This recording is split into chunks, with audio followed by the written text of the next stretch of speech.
The 48 Laws of Power, written by Robert Greene, has been a controversial book since its publication in 1998.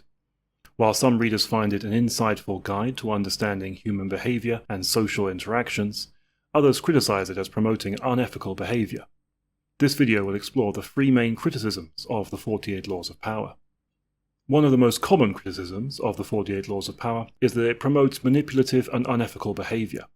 The book's laws are based on historical and contemporary examples of individuals who have achieved power through deceit, manipulation, and exploitation. Some argue that this approach to power is not only unethical, but also unsustainable in the long run. For example, Law 4 in the book states, "Always say less than necessary."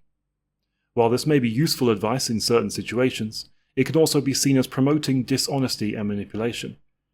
Critics argue that encouraging people to deceive others to gain power is morally bankrupt and can have negative consequences for the group, the team, the business, or society as a whole.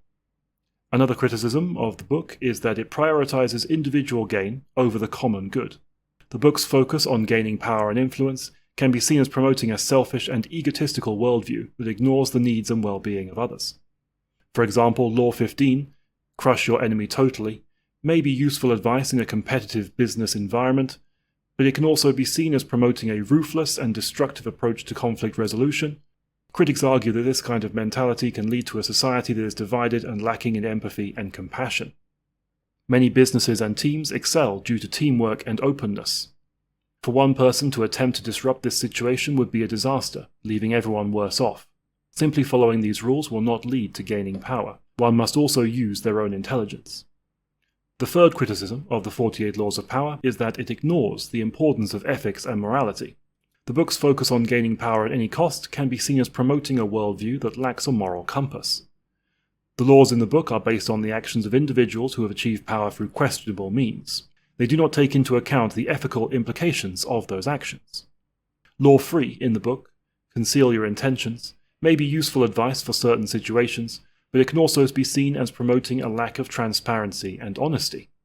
Promoting this kind of behavior can lead to a society that is built on a foundation of lies and deceit. A society built on this premise cannot be sustained, as everybody is ruled by fear. Many of the laws advocate for using other people's desires and their thumbscrews to manipulate them. However, this is often massively excessive for what the situation requires. Working with others to a common end will always trump attempting to be the first to reach it.